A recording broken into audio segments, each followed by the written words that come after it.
buenas tardes, bienvenidos, gracias por el favor de su sintonía. Damos inicio a 2x3 en Salud. Altagracia Ortiz y una servidora, Doris Pantaleón, felices de que ustedes nos acompañen cada sábado a esta hora. Y cuando no pueden verlo por este canal, pues ya ustedes saben que pueden buscarnos en nuestras redes sociales y en nuestro canal de YouTube. Asimismo, 2x3 en Salud.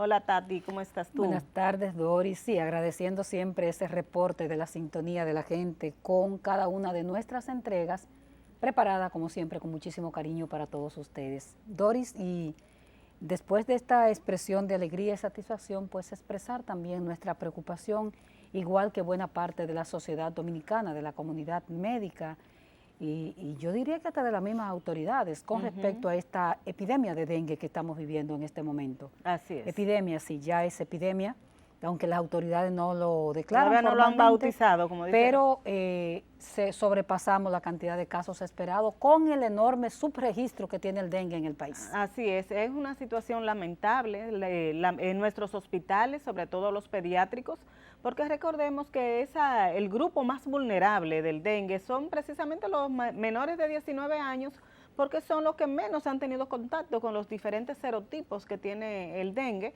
Entonces, por eso son los que generalmente requieren ingresos en los hospitales, y lamentablemente vemos nuestros centros de salud, sobre todo los pediátricos, que están ya llenos, teniendo que habilitar más camas y más áreas para el ingreso de pacientes. Es lamentable, la verdad. Hay una participación de la comunidad, pero faltan sobre todo políticas de prevención, que me preocupa a mí y sé que es la tuya también. Aquí se habla de dengue cuando tenemos el problema encima. Sí.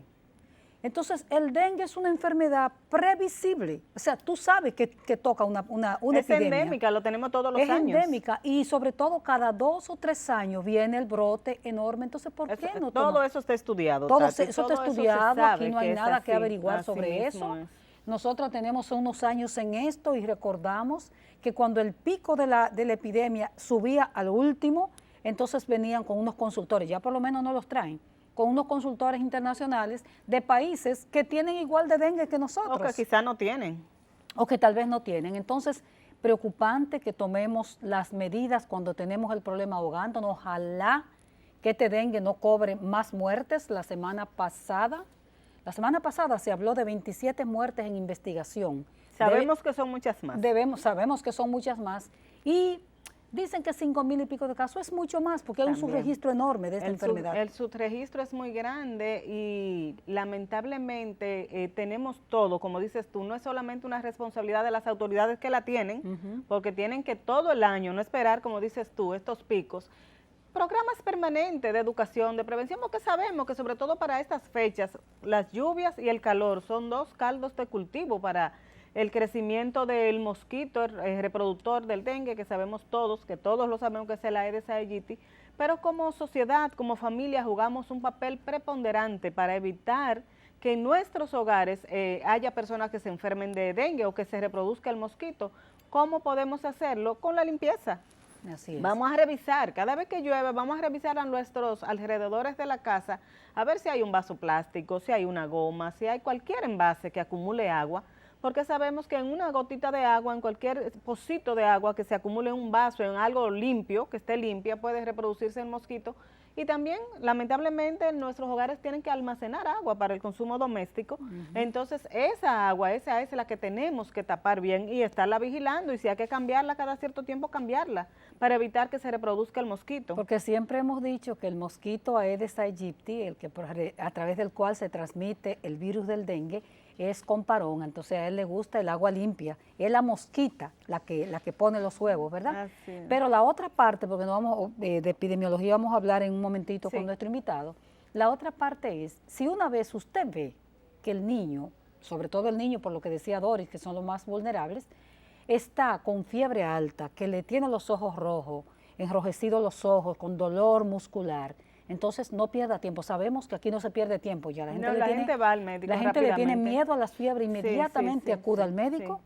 Y si usted ve que el médico está titubeando, pregúntele, doctor, ¿no será dengue? Así mismo, que lo ponga a pensar en dengue. Hay que pensar en dengue. Eso mismo se está diciendo de la comunidad médica, que piensa en dengue, porque hay una serie de virus, están circulando varios varios tipos de virus al mismo tiempo, entonces a tomar medidas, por favor. Bueno, pues con esos mensajes de Altagracia nosotros nos despedimos en este momento y vamos a dar paso a nuestro invitado, así que regresamos en un momentito.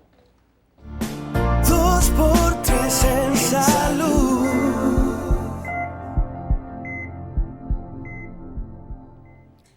Gracias por continuar con todo el desarrollo de 2x3 en salud. Esta tarde tenemos con nosotros al doctor Adrián Puello, quien fue director general de epidemiología en la gestión de un amigo de nosotros también. Así es. Doctor Rafael Sánchez Cárdenas. Exactamente. Y él es un epidemiólogo, la verdad que curtido en estos temas que justamente nos están tocando en este momento, tanto dengue como va a hablarnos hoy fundamentalmente y ampliamente sobre el cáncer. Pero vamos a darle la bienvenida a nuestro invitado y a darle la bienvenida sobre todo. Buenas tardes. Muchas gracias a 2x3 Salud, gran programa de larga data que vigila y coordina los temas importantes en salud del sistema. Qué bueno que puedes acompañarnos y estar con nosotros. Muchísimas gracias. Adrián. Nosotros le vamos a decir a Adrián porque se supone que debería ser su apellido, ¿verdad? Pero Adrián es de nosotros, es de mucha confianza.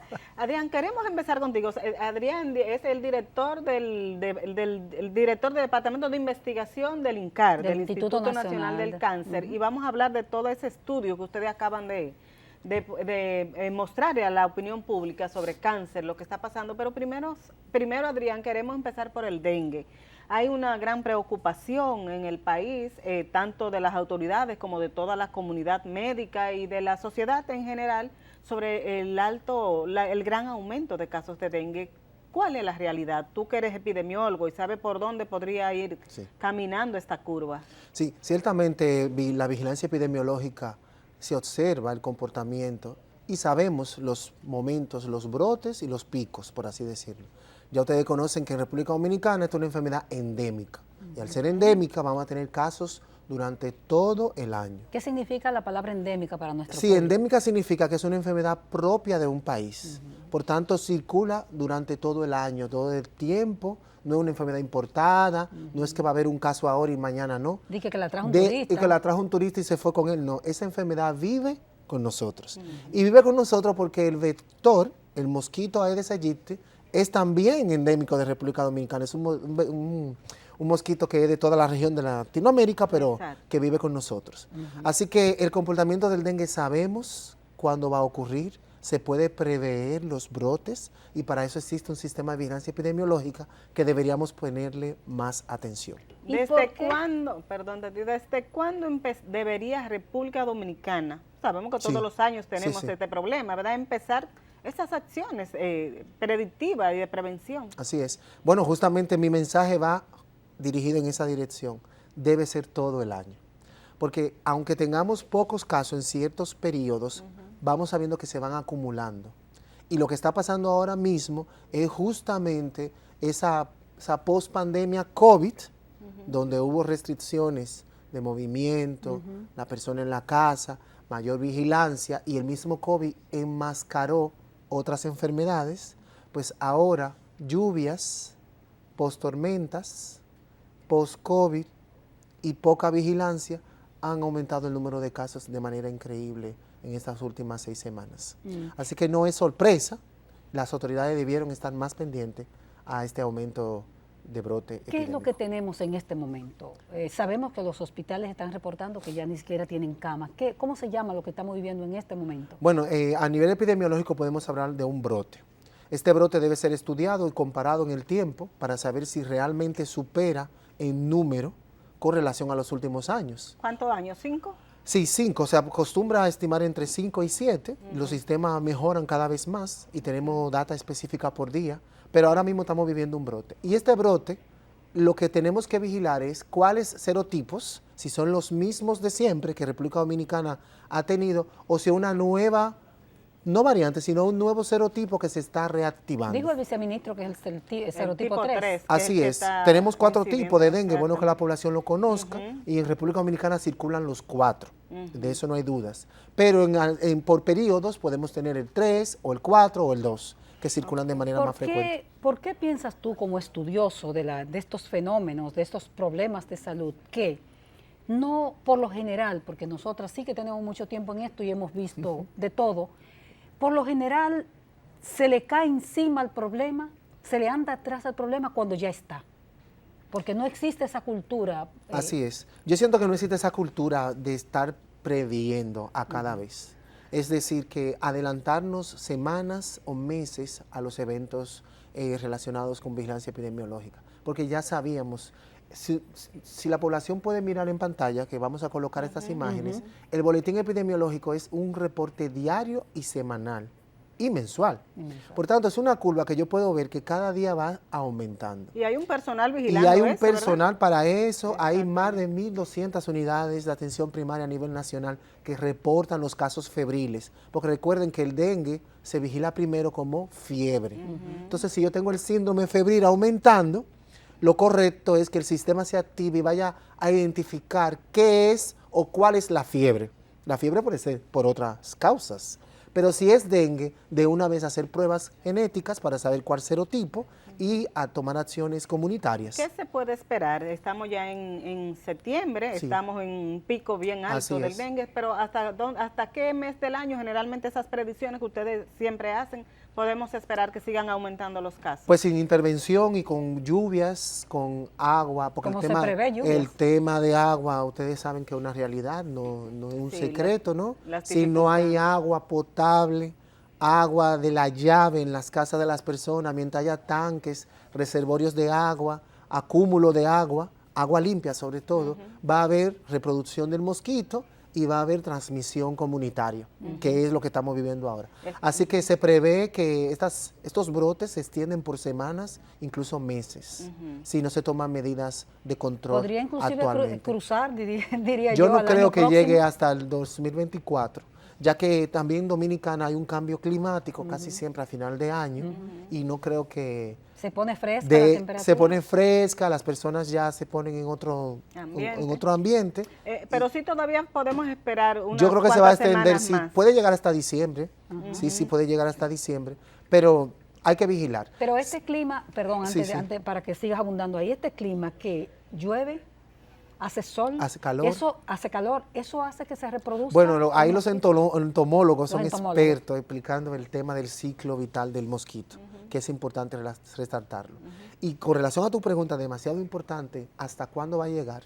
Yo estaría pensando ya como autoridad de salud en influenza y gripe, que viene claro, la otra temporada, claro. que también son enfermedades virales y que también se asocian a los meses de otoño e invierno. Que tendríamos Así que un la cúmulo campaña de de cosas. vacuna de gripe, yo no sé por qué no ha empezado. No ha empezado. ¿Y qué otras acciones para prevenir dengue y esas dos Pues enfermedades que tú nos yo siento dices? que las intervenciones son comunitarias, Ok. tienen que ser un enfoque de salud pública, vigilando diariamente el comportamiento de las enfermedades y articulando muchas acciones porque tenemos febriles, tenemos gripe, dengue y las inmunoprevenibles por vacuna que están presentes todo el año. Así que este cóctel no es nada más Adrián, cloro untado, las tanque tapado. comunidades, se le dice tradicionalmente a las comunidades, colaboren. Yo escucho a médicos pidiéndole a la gente, por ejemplo, que lleve a sus hijos al médico, pero sucede que eso se superó hace tiempo. La Así gente, es. desde que ve una fiebre, le toma miedo a la fiebre y lleva a los hijos Así al médico. es. ¿Qué puede hacer la comunidad en estos 2 minutos para que pasemos a comerciales? Sí, mira, la comunidad debe estar muy atenta a los signos de alarma. Recuerden que el dengue, yo creo que todos nosotros hemos tenido alguna fase de dengue. En algún momento hemos tenido dengue. El dengue ya es una enfermedad endémica, presente y febril. De manera simple va a evolucionar de 7 a 14 días, sin complicaciones. Por tanto, lo que la comunidad tiene que estar atento es a los signos de alarma. ¿Cuáles son los signos de alarma? Si la persona presenta fiebre, náusea, vómitos y comienza a complicarse con algún inflamación abdominal o muchos vómitos, la deshidratación, entonces inmediatamente incluso diarrea, debe dirigirse a un centro de salud. No Es quedarse decir, en no casa. se puede tratar en su casa un dengue que se está complicando. El dengue debe observarse día a día durante los primeros 7 días hasta que la fiebre Se desaparezca. sigue medicando con acetaminofén, o sea, Así diciendo es. que eso para la Lo fiebre. correcto es tratar los síntomas y el acetaminofén es la mejor recomendación.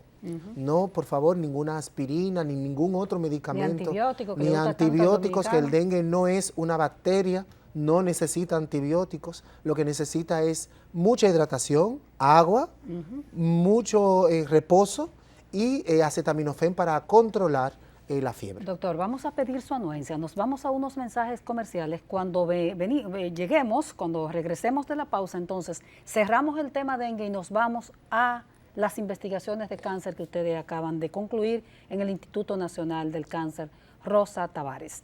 Regresamos ahora con el doctor Adrián Puello. 2x3 en salud.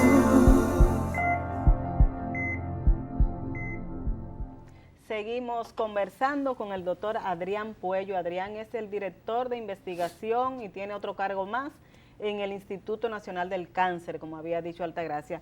Adrián, recientemente ustedes dieron a conocer unas estadísticas que son tan necesarias en República Dominicana, un poco reflejan la realidad que ya ustedes habían estado advirtiendo sobre lo que está pasando en República Dominicana con el cáncer. Y nos gustaría que tú nos hable un poco de esa investigación. ¿Qué significa para el país contar con datos precisos? Así es, gracias, porque es importante que la población dominicana conozca que el Instituto Nacional del Cáncer realiza cada año lo que es los indicadores estadísticos y epidemiológicos del cáncer. Esta data sirve para la toma de decisiones, sirve para la evaluación de los tratamientos clínicos, sirve para entender cuál es la gran realidad del cáncer. Y sabemos que el país necesita un registro nacional. Que no se ha logrado que todavía no se ha logrado, pero ya si cada institución que maneja cáncer trabaja con la misma metodología, este registro nacional se va a acercar cada vez más y va a ser una realidad. Así que nosotros hemos presentado la semana pasada esos indicadores que muestran el comportamiento no de un año, sino de los últimos 5 años. ¿Cuál es el comportamiento? ¿Cómo estamos? ¿Cómo estamos? Es que la gente dice, hay mucho cáncer. Sí. Esa palabra a mí me molesta muchísimo cada vez que la oigo por ahí. Y mala prensa que a veces reproduce eso, porque el concepto mucho en epidemiología no existe, no significa mucho. Exactamente. Entonces, en cáncer es una enfermedad crónica, como ustedes saben. Tenemos un caso, puede ir a diferentes centros de salud, por tanto se puede contar varias veces. Eso es un problema que tenemos a nivel nacional. Crear una situación. Por ejemplo, un cáncer de mama puede ir a 4 centros de salud y entonces los 4 centros cuentan un cáncer. Entonces tenemos 4 de más. Perfecto. Cuando es uno solo. Esas son de las funciones de un registro. Por tanto, los datos que hemos presentado son casos únicos. Son casos que han sido diagnosticados, que han sido vigilados, que han sido validados en las diferentes fuentes diagnósticas para nosotros saber que ese cáncer es confirmado y es real. Por tanto, no es un caso repetido o que yo sospecho que creo que tengo. ¿Cuál es la realidad? En República Dominicana, los primeros tipos de cáncer que está afectando a la población es el cáncer de mama en la mujer. Sigue ocupando el primer lugar, increíblemente, a pesar de todos los esfuerzos que hace la población mundial en la prevención y control. Y que todos los octubres se dedica a eso. Y que el año entero es cáncer de mama y se nos olvidan los otros. En próstata, para hombre, primer lugar, cada vez se diagnostica más temprano. Hombres de 30 a 35 años ya tienen cáncer de próstata. De los cánceres es el segundo. Ese es el primero en hombres y el primero en mujeres. Exactamente. Y en general es el segundo, así es. El segundo, correcto. Así es. Luego tenemos el cáncer de cervix, que es el vergonzoso cáncer dominicano. Comparándonos con Estados Unidos, con Europa, menos de un caso por cada 100,000, imagínense. Es decir, menos de un 1%, por así decirlo en palabras llanas. República Dominicana todavía anda por un 8, por un 9% de casos en cervix, un cáncer tratable, diagnosticable a tiempo. ¿Qué pasa? ¿Qué mujer no va a un ginecólogo? Eso te iba a decir. ¿Y cómo es posible que siga habiendo tantos casos de cáncer de cervix en etapa tardía? Eso es verdad. No, Dori, perdóname, el siguiente grupo de... Luego tenemos los cánceres hematológicos, muy difícil de prevenir, muchos factores asociados a ello de herencia familiar, genética. Aquí hablamos de las leucemias, del mieloma. Los vinculados a la sangre. Los vinculados a la sangre para que la población comprenda.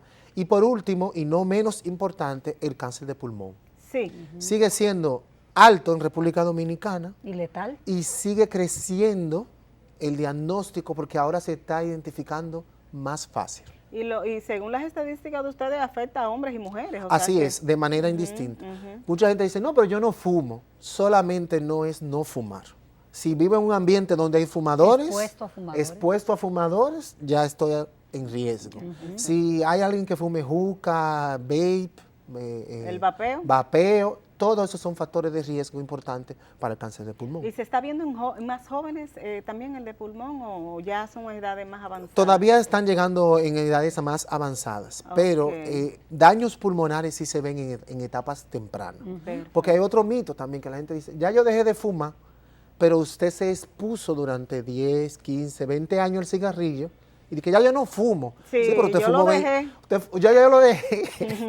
Ya yo lo dejé, pero usted El fumó colon 20 rectal años. también juega, Sí. también ustedes lo identificaron, ¿verdad? Y por el sexto lugar tenemos los cánceres gástricos. Gástrico, aparato gastrointestinal, hablamos de colon y recto, que como bien sabes, de manera muy importante, es como el de cervix, fácil de diagnosticar, fácil de vigilar, y seguimos teniendo muchos casos cuando es súper fácil tomar una muestra de heces fecales. Regreso al cáncer de cervix o al cáncer de pulmón, cualquiera de los dos, pero en este caso el de pulmón mejor. Sí. Hay personas de 100 años que se pasaron la vida completa Fumando. con un tabaco, fumando, con una botella sus de agua para el conuco y chivi- nunca tuvieron cáncer. ¿Qué incide ahí? ¿La genética o qué pasa? Bueno, como todos saben, el cáncer en sentido general es multifactorial. El hecho que yo solamente fume no me va a dar cáncer o solamente tenga un factor. Aquí tenemos la nutrición, la alimentación es muy importante, el estilo de vida, la obesidad y los factores hereditarios genéticos juegan un papel muy importante. Así que no le podemos decir a la población que solamente por fumar. Lo que yo sí puedo decirle es que si ya usted tiene factores de riesgo como obesidad, malos hábitos de vida y además fuma, su probabilidad de cáncer de pulmón va a aumentar. Y más cerca usted aumente ese número, mayor riesgo de que se pueda morir de un cáncer. Y en el caso de las mujeres, por ejemplo, que es sabemos que es un vergonzoso cáncer cérvico, el cérvico uterino. ¿Qué ocurrió durante los años de pandemia? Que tengo entendido que se elevaron los casos. ¿Las mujeres dejaron de ir al médico? ¿Los médicos no estaban disponibles? ¿Qué pasó? El acceso a servicios de salud disminuyó en sentido general. Ustedes saben que por las complicaciones de la pandemia, muchas personas dejaron de ir al médico, sentían alguna condición o probablemente ya la tenían y sabían, pero por miedo a COVID o porque por ejemplo nuestro instituto nunca cerró sus puertas, hubo servicio durante toda la pandemia. Hubo mucho miedo de las personas. La gente, no había transporte, había muchas complicaciones y eso te muestra la importancia de la articulación del sistema de salud. Entonces, disminuyeron de manera drástica todos los diagnósticos de cáncer, de mama, de cervix, de próstata, durante el 2020 y principios del 2021. Lo cual no significaba que no estuviera, sino que no se diagnosticaba. Simplemente que no accedían a servicios de salud. ¿Eso cómo ha impactado? Ustedes decían en las estadísticas de que cerca del 50 o más del 50% llegan en estadio ya muy avanzado, 3 y 4. Así es. ¿Qué significa esto para tratar un cáncer? Así es. Es importante que la población conozca que para nosotros estimar el riesgo de complicaciones, de daño, hay grados que se llaman estadios. Estadio 1, estadio 2, estadio 3 y estadio 4. El estadio 4 es el estadio más complicado. Este significa que el cáncer ya es palpable, por ejemplo, una masa palpable, ya puede estar como quien dice brotado, la gente dice, en el caso de mama, se puede ver. Estos cánceres son graves, porque cuando ya llega a esa etapa, probablemente hay metástasis, es decir, hay inserción de cáncer en otro tipo de órganos, piel, hueso, vejiga, cerebro, ¿de acuerdo? Pulmón, que puede ser metastásico. Por tanto, los estadios son muy importantes. ¿Para qué nos sirven los estadios? Finalmente, todo sistema de salud debe garantizar que el diagnóstico de cualquier tipo de cáncer sea en estadio 1 o menos. ¿Se logran detectar antes de En países desarrollados donde han logrado estrategias intersectoriales, sí logran detectarlo. En Latinoamérica y República Dominicana, muy lento todavía. Por eso vemos que nuestros casos llegan a etapa 3 o estadio 3 y 4, etapas tardías, donde probablemente ya no hay tratamiento, ya no hay diagnóstico y hay pocas cosas que hacer por eso la alta mortalidad que vemos. Te vamos a pedir un permisito, Adrián. Vamos a irnos a una pausa y cuando regresemos tú nos vas a explicar qué se debe hacer para que ese paciente pueda llegar a tiempo a esos servicios especializados. Regresamos en un momentito. 2x3 en salud.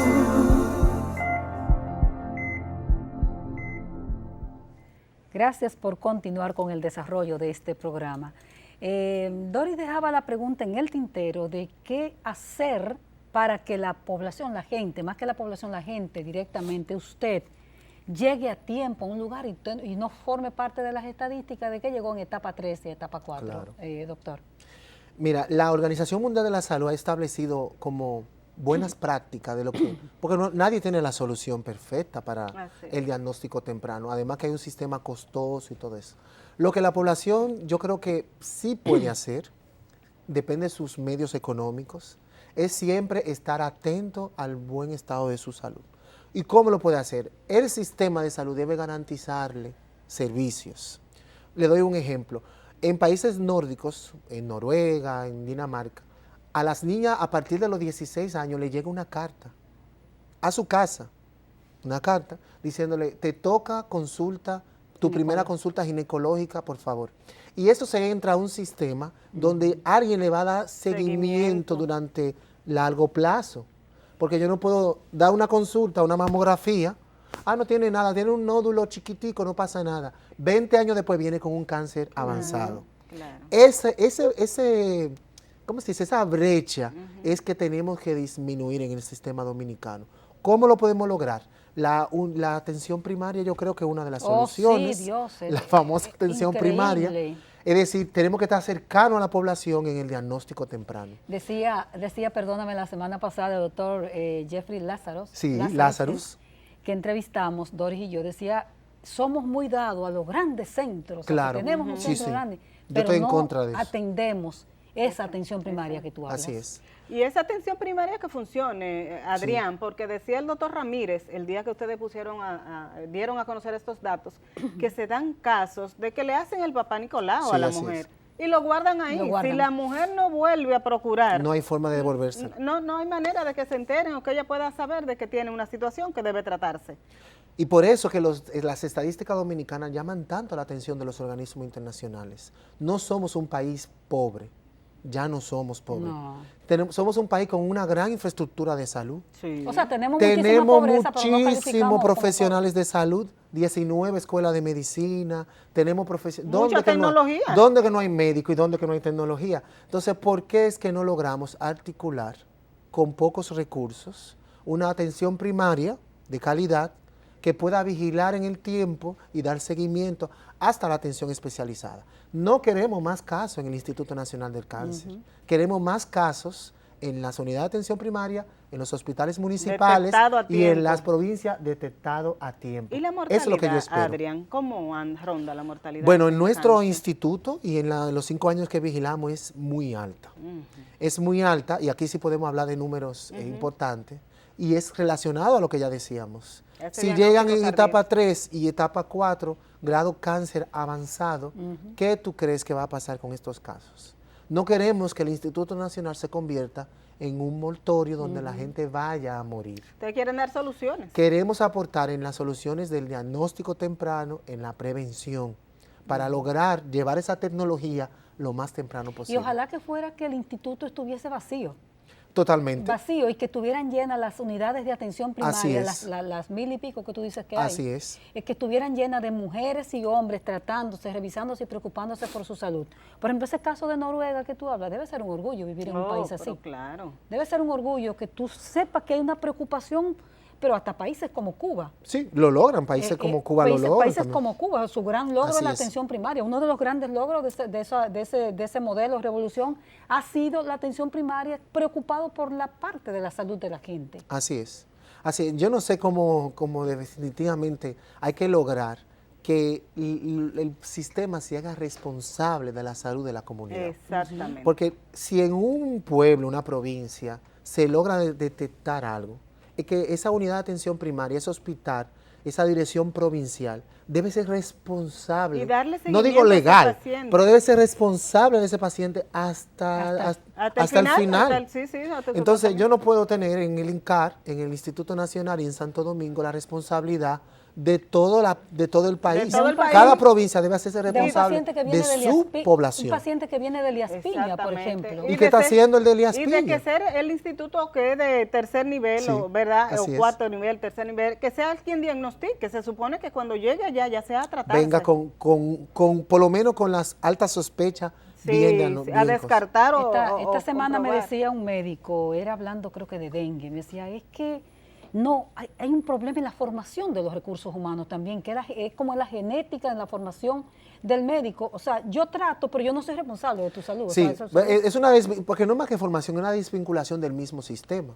Porque si yo, por ejemplo, soy médico responsable en una unidad de atención primaria, diagnostico un caso de dengue, yo no puedo pasar un mes sin saber de ese paciente. Exactamente. Porque ya yo sé que el protocolo nacional manda a vigilar diario, interdiario, la fiebre. Entonces, en ese sentido, yo tengo que lograr que el sistema pueda vigilar. Yo creo que la solución es la observación, la vigilancia. La yo vigilancia. necesito hacer esta pregunta, que se la hemos hecho en otras ocasiones a oncólogos que tratan, y que bueno, es compleja.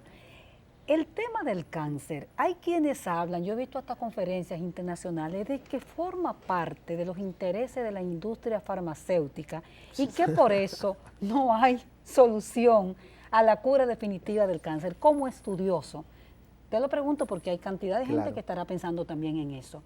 Y con ¿Qué? otras enfermedades también, porque mira por el COVID también. Exacto, bueno, con el COVID, ahora por Se ejemplo sospechaba está que diciendo, fue inventado. ahora se está diciendo, por ejemplo, de que la vacuna está siendo responsable de todos esos infartos. Pero volvamos al cáncer en sí. ¿Eso es una teoría de la conspiración o es que la industria sí podría tener tratamientos para que no se desarrolle el cáncer? ¿Qué ha determinado la ciencia? La investigación científica relacionada a la clínica del cáncer, por ejemplo, en todos los cánceres que se ha logrado acercarse más a la cura, la industria y la población científica, digo los profesores, los investigadores, las universidades, se han acercado mucho a la cura, Sí. en los que se ha podido. Porque recuerda que la industria vive del negocio del medicamento, que es necesario, porque alguien tiene que fabricarlo, alguien tiene que distribuirlo y alguien tiene que llevarlo. Claro. No creo, en sentido general, creo que una conspiración pensar que la industria está en contra De que se de la busquen cura. soluciones de cura. Yo sí te aseguro que la industria quieren ellos el derecho de la cura, que es muy diferente Ujú. a pensarlo como Que lo le están. concierne a ellos. Es decir, si yo descubren logro la el cura, que te dé medicamento, mi que sea patente, que sea mío y que todo el mundo tenga que Bueno, comprármelo a mí. 20 años. Por eso, tú fíjate que la gran inversión en investigación, que es la que logra acercarse Está a en la cáncer. cura, está en la industria y no está en el Estado, ni en el sector Exacto. público, ni en las universidades. Para lograr un medicamento de calidad, no hay universidad de Latinoamérica Que que pueda. tenga los fondos, Sí, es una inversión. millonaria. la plataforma, la infraestructura para acercarse a eso. Por tanto, la industria yo creo que hace su trabajo de investigación, pero no con buenos intereses, sino con el interés sus único intereses, sí, de tener de la tener- patente de ese exacto, medicamento. Pero los que de dicen negocio. en esa teoría y perdóname que insista, en esa teoría de la conspiración es que si se descubre la cura del cáncer, dejan de ganar. Es imposible, porque como Imposible. quiera van a seguir ganando, porque si yo tengo una vacuna que cura algo, La voy a vender. la voy a vender, lo único yo la voy a vender bien cara. Exactamente. Y a ellos les conviene tener soluciones reales. Y tienen su porque así patente que va a durar 20 años. y que en van a 20 años vender se va bien a caro. Y sacar mira, bien mira lo que buen pasó con dinero. COVID. Insisto con la pregunta que la Sí, gente sí. se hace, ¿por qué no está la cura del cáncer? Porque el cáncer es multifactorial. Perfecto. El cáncer son 238 entidades diferentes. Por ejemplo, en cáncer de mama hablamos de 8 o 9 tipos diferentes de cáncer. Y entonces, tú dices la cura del cáncer. El cáncer de mama son muchas cosas juntas. Entonces, yo no puedo tener una pastilla que lo cure todo. Eso no existe. Es parecido como con la gripe. ¿En qué Que sentido? van como mutando, Que cambiando. mutan. Así es, las mutaciones del cáncer son importantes y puede ir avanzándose en el tiempo. Así es. Las células, por ejemplo, Sí, diferentes. Y las características genéticas tuyas no son las mías, ni son las de Doris. Por tanto, el cáncer de mama de Doris no va a ser Que debería ser, ni entonces, similar al tuyo. una medicina personalizada a eso que Entonces ahí es que va la cura, que a la deberían medicina personalizada. enfocarse. Imagínate si tengo que diseñar un medicamento solo para alta grasa, Imagínate. con nombre y apellido, para ti, tú sabes lo que eso va a costar. Eso es un dinero. Entonces yo no creo que ella estén en contra de la cura, sí creo que sí quieren sus intereses. Otro tema que ustedes trataban ese día de esa participación, de tu presentación, Adriana, es que ustedes decían, bueno, el cáncer de pulmón empieza a aparecer, decían ustedes, a visibilizarse, tanto en hombres como en mujeres. Yo le preguntaba a la doctora SB, ¿por qué? Aparte, si se supone que República Dominicana ha ido bajando un poco los indicadores de fumar. De fumadores. ¿Qué otra cosa influye? La contaminación, el medio ambiente. Y tú también hablabas del tema del vapeo, que está tan de moda entre los jóvenes. Háblanos un poco de todas esas consecuencias, Adrián. Mira, muy importante en pulmón. ¿Qué pasaba antes? La gente tosía, tenía complicaciones de pulmón y pensaba, es una gripe, o se quedaba en su comunidad y nunca llegaba al diagnóstico. El diagnóstico de pulmón, de cáncer de pulmón, es complejo y complicado. No es tan sencillo como tomar una muestra de sangre y decir, cáncer de pulmón. No es así. Por ejemplo, de próstata yo puedo medir indicadores y saber si hay o no hay. En pulmón yo necesito una evaluación más compleja. Muchas imágenes. Más imágenes, estudio de resonancia, necesito un neumólogo, un oncólogo, a veces necesito tomar una muestra de tejido, imagínense, hay que perforar el tórax, el pecho para llegar hasta el pulmón. Hacer una biopsia. Hacer una biopsia, sacar un pedacito de pulmón para estudiarlo, para saber si hay cáncer. Doctor, vamos a pedirle su anuencia. Vamos a la última pausa comercial y regresamos con este tema del pulmón y el vapeo que preguntaba Doris hace un momentito. Volvemos con el doctor Adrián Puello. 2x3 en salud.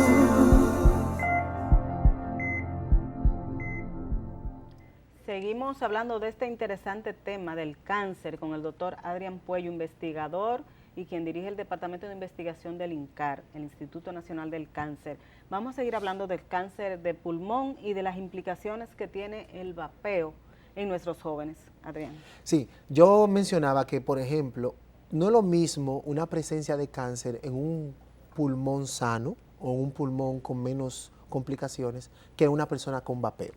El vapeo significa un estrés constante del pulmón. Pulmón es como una vejiga que se infla y se desinfla cada 5 segundos, así. Imagínense cuando usted hace vapeo, juca, fuma, más todos los factores genéticos, la nutrición, como yo decía, y otros factores, el alcohol está asociado a todo este tipo de enfermedades. Entonces, todo este conjunto, este cóctel, esta bomba de cosas, hace que salga más temprano o se desarrolle más temprano el cáncer de pulmón. El cáncer de pulmón puede empezar como de células pequeñas, entonces no se ve, no es tan fácil de diagnosticar. La gente tiene problemas de tos y cree que es una gripe o que es el mismo vapeo que está haciendo, y en realidad ya hay algo que está creciendo ahí, dulcemente, ¿no? Tranquilamente. Entonces, para detectarlo es difícil. Por eso recomendamos a toda la población, todo el que tenga síntomas, que no sean gripe, evidentemente, que estén asociados a dificultad respiratoria, problemas pulmonares, que se acerque a su neumólogo. Esa tosecita seca que dice la gente. Esa tos seca, y sobre todo si hay esputo, con catarro, con sangre, podemos pensar en tuberculosis, en otras enfermedades. Por eso yo les recomiendo a la población que se acerque al personal de salud, porque el cáncer de pulmón, entre más temprano es detectable, es muy tratable. Es decir, que se puede tratar y tú puedes vivir de una manera bien. ¿Y el personal de salud está listo para pensar, como decimos, pensar en este momento, para pensar en la posibilidad de cáncer de pulmón? Así es, eso es un gran reto. Eso es un reto. Eso es un gran reto a nivel nacional, porque, como le decía, podemos pensar en cualquier cosa menos en cáncer. Y no se diagnostica, entonces. Y por tanto nunca va a llegar. Adrián. Y ahí nosotros queremos que no importa lo que tenga, que se acerque al neumólogo y que el neumólogo sospeche y piense en cáncer. Preferimos tener muchos falsos negativos que no tener ningún caso. Quiero retomar tu tema de vapeo. Sí, yo también le iba a preguntar el tema, ¿quiénes son? ¿Son los jóvenes y entre qué edades los que están en esa práctica de hasta el cigarrillo electrónico se Así ha es. disparado también en términos Así de es. venta, porque ahora la industria te lo disfraza Así de es. manera muy bonita y muy moderna, Y con sabores muy ricos. y con sabores riquísimos, y hay Así negocio que- donde quiera. Y hay negocio en todas las esquinas. ¿Cuál es Los la jóvenes. realidad? Más de 7 países de Latinoamérica ya han prohibido por ley el vapeo y el cigarrillo electrónico. Por todo esto que ya acaba de explicar del estrés pulmonar, aunque no sea cáncer, sigue haciendo mucho daño. Le afecta al pulmón. Sigue afectando mucho al pulmón y otros órganos. Así que nosotros recomendamos, por las estadísticas que hemos observado, que cada vez más son jóvenes, adolescentes, Dios mío. jóvenes de muy temprana edad, que si lo usaron de manera casual, yo diría que no fuera tan malo. Pero 24 horas una persona con un vape Sí, vape de eso. en la mano, fumando todo el tiempo, eso es un riesgo para la salud de manera Y ustedes importante. lo están viendo ya en el instituto, están viendo ese tipo de casos de personas jóvenes. Yo creo que lamentablemente no están llegando al instituto. ¿Qué es lo peor? Ok. Que es lo peor. Ah, ok. La mayor parte se complica con problemas de salud a nivel pulmonar y son siendo tratados en hospitales generales. Y algunos médicos del sistema, recuerdo una vez en Secanó, que el doctor Sí. Alfredo Polanco me mostró pacientes jóvenes que tenían el uso constante de vapeo con sus riñones afectados. Así es. Llegamos a pensar que solamente el pulmón y tienen que pensar en algo integral. Fíjense que si el pulmón, que es que da oxígeno al cuerpo, está estresado, está como funcionando de más todo el día, ¿qué va a pasar con ese corazón?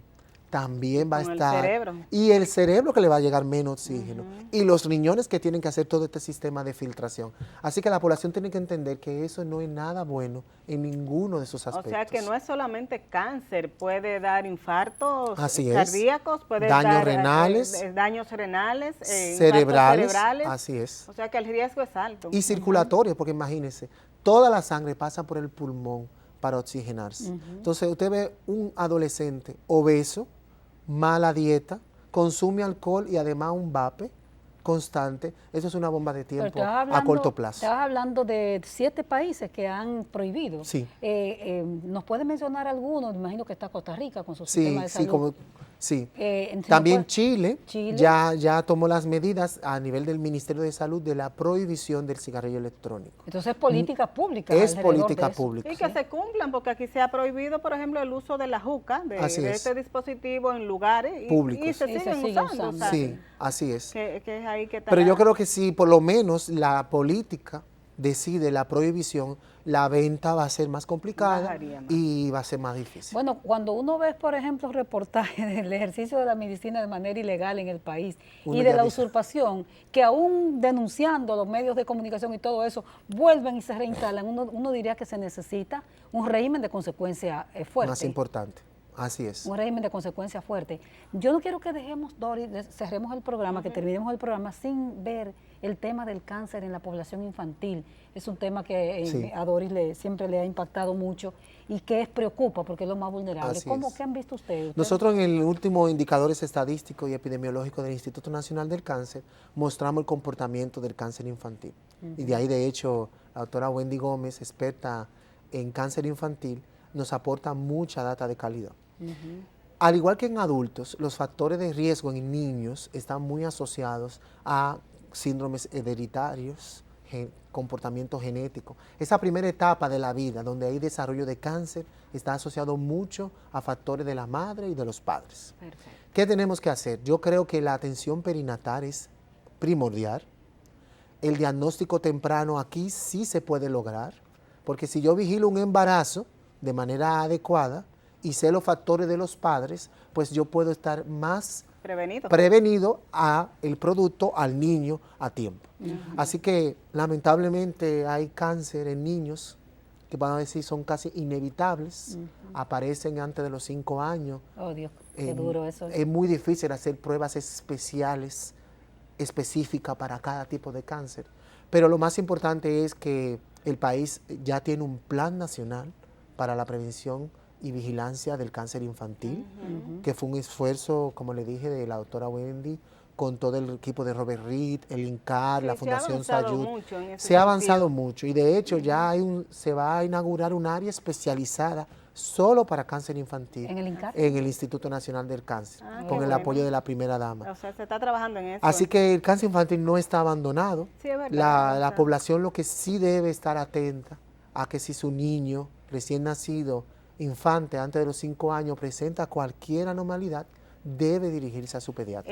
Adrián, ¿en cuál de los tipos de cáncer hay tratamiento ya más específico que podríamos decir, bueno, quizá no lo Sí, sane del todo, sí, pero sí. lo controla bien? Por eso hablábamos del cáncer de cervix. Es tan importante que, por ejemplo, el cervix tenemos tratamiento específico, vacunas preventivas, tenemos vigilancia con las pruebas ginecológicas. Así que, y si hay que operar, operamos y en 24 horas usted está listo. ¿Y esas vacunas y esos medicamentos dónde están? Están disponibles. En República Dominicana tenemos el HPV, la vacuna para el virus del papiloma papiloma humano, humano, de manera gratuita en todo el sistema de salud. Así que nuestras adolescentes, antes de tener la primera relación Pero sexual, eso es de 9 a... niños y 9 y 10 niñas, se le están colocando niños aquí. y niñas, también los niños, Sí, los niños también. hay que vacunarlo a tiempo. Ujú. La chica, la niña, vigilar su comportamiento a través de la consulta ginecológica y ante cualquier sospecha el cáncer de cervix es totalmente tratable. Y los chequeos preventivos de la mujer Así es. completa, o sea que... Colon, que tú decías, ¿dónde hay solución? Colon. Hay pruebas en sangre y en heces que puede detectar el cáncer de colon a tiempo. Por ejemplo, ¿cuántos de nosotros mayores de 40 años no hemos hecho una coloscopía? Estamos atentos a nuestra salud colónica, por así decirlo. De hecho, en ciencia, en investigación, se dice que el futuro de todos los diagnósticos va asociado a las heces. Porque al final las heces que nadie quería, la ciencia ha demostrado Hay que en las- recuperarlas. ahora hay que recuperarla Darle porque su ahí valor. está toda la información Sí. de tu cuerpo. No me Que las heces son lo que somos y lo que comemos y Ah, todo eso, ¿no? ya lo decían los antiguos. Sí, somos lo que comemos. Así lo decían los antiguos griegos. En las heces hay mucha información. Hay vida, realmente. Diagnóstico y hay vida. Entonces yo creo que vamos a tener que recuperarla Recuperarla. y reciclarla. Bueno, Bueno, qué bueno Conversar, ¿verdad? conversar con un hombre que le gusta la ciencia y que ama la ciencia. Gracias por estar con nosotros y ya sabes que este programa está a la Gracias a disposición ustedes. cuando tengan investigaciones y temas importantes que siempre tienen. Muchas gracias, Adrián. Gracias a ustedes. Bueno, a ustedes muchísimas gracias. Como decíamos en principio, síganos. Si no pude ver el programa en el canal, pues entonces búsquenlo en el canal de YouTube 2x3 en Salud. Y ahí está todo este contenido, estará colgado para que ustedes puedan también educarse más, informarse más sobre todos estos temas de salud. Nos vemos entonces el próximo sábado a la misma hora por aquí, por Teleradio América, Canal 12.